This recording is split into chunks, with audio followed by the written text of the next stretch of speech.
Hi, this is Augustin Nielsen, Glam from Wigwam. You're listening to and watching CMS TV.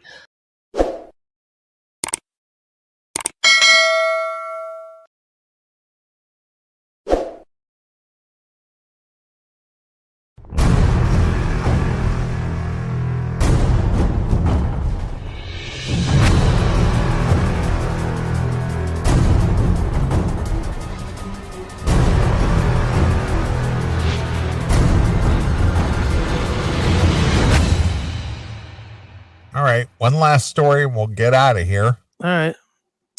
So a mom calls out an official for confiscating her 11-year-old's inappropriate drawings. Sierra Carter received a surprise phone call from her daughter's elementary school. The fifth grader had drawn a quote-unquote inappropriate picture in the class. The drawing is a pink pig with a necktie in the shape of what could be interpreted as male genitalia. So his tie looks like a dick and balls. How old is this kid? 11. Oh, come on. It's not a dick pig. I mean, Jesus Christ, come on. It's a pig with a tie on. Yeah, I mean, all right, you're the perv. No, nobody looked at the go, that pig is wearing a dick and ball tie. Well, I'm sure everybody looked at it and thought that, but then you got to think this is a fucking 11-year-old kid. Right. This 11-year-old kid, I'm hoping, doesn't know a whole lot about cocks. Exactly. The drawing, a pink pig with a necktie in the shape of what could be interpreted as male genitalia, was brought to the teacher's attention by a classmate who informed them that Carter's daughters drew, quote unquote, boy parts on a pig. Here's the real question. Why is the pig wearing a tie? Who knows? Why does Porky Pig wear pants or a shirt? The 11-year-old, according to her mom, told the teacher that she just drew a bow tie, but not boy parts. It's a pig with a cock and ball under his chin. Yeah. Well, according to the kid in her classroom, that's exactly what she drew. Phil Ooze, callback of the year.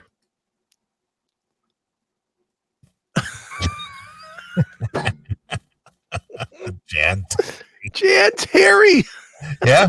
That was the favorite of Marilyn Manson, wasn't it? Holy smokes, a Jan Terry callback. Right. That's fucking awesome. Right. The teacher told her, I'm going to, now here's the thing. Here's the thing. Mm-hmm. The teacher told her, quote unquote, I am going to have to give it to the principal and ask him how he wants to handle it. Why didn't the teacher just go, it's a non-issue. Yeah. And just forget about it? Mm-hmm. I'm going to put the 100% blame on this teacher for going, this looks like a dick pic. I'm going to have to report this immediately. What do you think's going on her phone? Yeah, she's got something going on. She's hiding something. Yeah, I'm sure this isn't the first dick pic she's seen lately. Yeah, but the thing is here's a teacher who's in charge of children, and she's, I'm going to have to report this. I'm just going to have to report this. See, I'm going to disagree with you here, and I'll tell you why. Okay. Because all that needs to happen is some fucking kid tells their mom, right, that it was seen and that the teacher didn't do anything about it. Next thing you know, they're bringing her up on charges of fucking, doing bullshit with a kid. Why didn't you tell us about this? It's like, I didn't think it was any kind of a big deal. And it's just like, well, why wasn't it a big deal? Yeah. That was offensive. Yeah, but I guarantee you that's why she went to the principal with this. Everybody is running scared all the time. Mm-hmm. Always scared. Yeah. Everyone's so just fearful for their jobs and their livelihood and everything. Yeah. It's just like, well, I can't just let this pass. Yeah, well, and I mean the real problem is that the principals always take the fucking side against the teacher. I would agree. When we were kids, do you ever remember a time, dude? If you heard that you were going down to the principal, you knew you were fucked. Right. There was no talking your way out of it. There was no, well, principal so and so, this is what the teacher said. No, there was teacher said you're being an asshole. Crack. You know, that was it. Yeah. But everyone is so afraid these days. Mm-hmm. The teacher told her, I'm going to have to give this to the principal and ask him how he wants to handle it, which she did. And Carter tells the media, they didn't even talk to my daughter. They didn't even try to investigate it at all. Nothing. The principal just said to write her up. This was on Friday. On the following Tuesday, Carter met with the school's vice principal, a social worker, and her daughter discussed the drawing. That was when I saw it for the first time, and I was beside myself. This is very much a bow tie. Attached to the drawing, Carter alleges, was stapled a piece of paper describing the various ways her daughter had reacted to the teacher when pressed about the drawing. Oh, please. Carter says she was told that the photo and his attached paper was going to her daughter's student file. Ooh. This is going in your file, mister.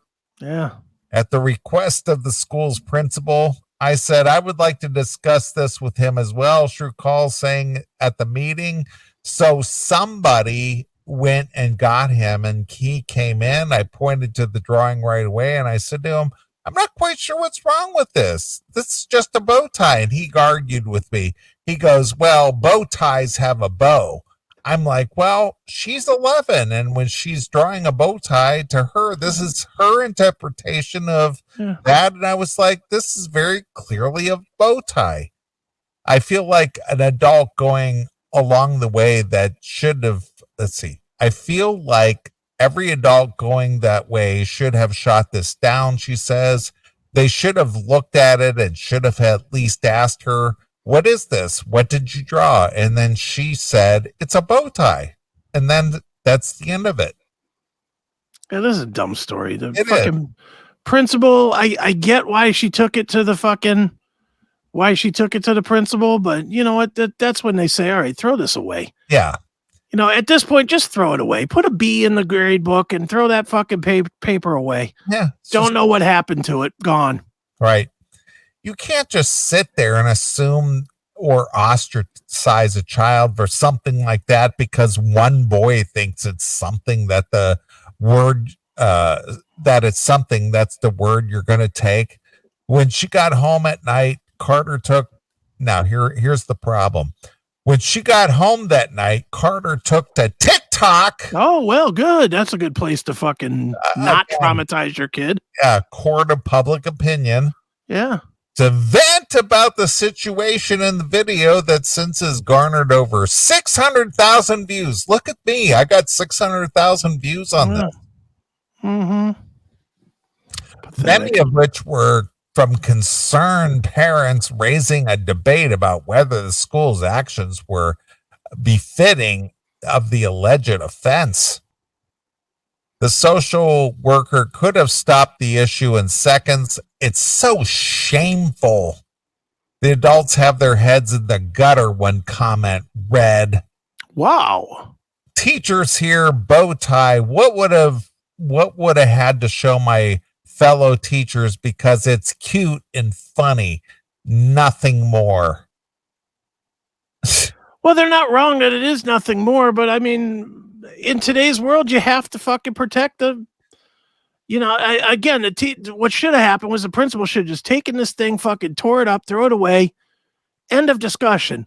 That's hey, Mrs. So-and-so, put a B in the book for that one. But that's it. But everything is in this goes back to a subject we talked about earlier tonight. Everything is so litigious. Mm-hmm. I'm suing. Well, you know, And that's the problem we live in today. It's just like you look at that, I look at that, and we go, this is like nothing. Yeah, it's not a huge deal. Yeah. What are you making a big deal about? And then all of a sudden becomes a full-blown issue. And it's just like, why are you making a big deal about this? Mm-hmm. Why? What's the big deal? Well, because it's offensive to me. Yeah, it's dumb. Just dumb. So an 11-year-old kid can't even just draw a crayon drawing in class without somebody going, what are you doing there? Oh my God, look at that. Yeah. Look at that. Oh, Jesus Christ. Holy shit. Yeah, and then they wonder why these kids are all fucked up and stressed. Of course. It's fucked up. Yep. All right. Well, it's going to wrap up another edition of the Classic Metal Show, and we appreciate everybody who's tuned in and listened to the show. We want to thank our good friend Jericho Green for popping in and checking in with us and reviewing that horrible movie.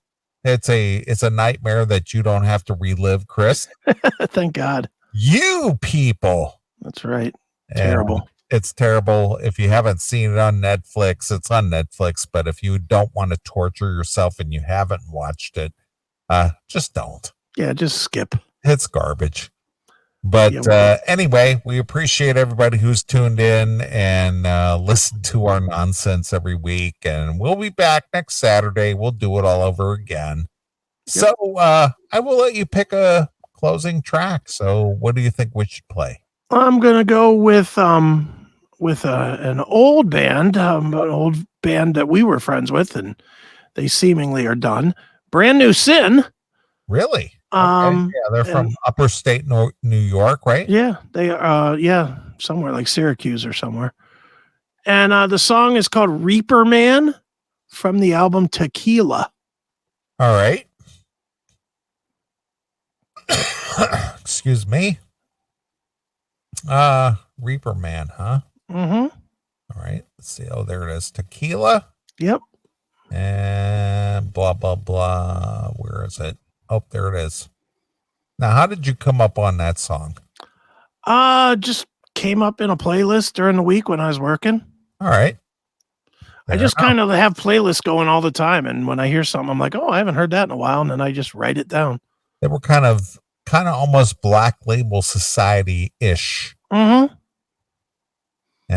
we've had them on our show a few times. And, they're a pretty good, pretty solid band. Yep. Liked them, but they went away. All right.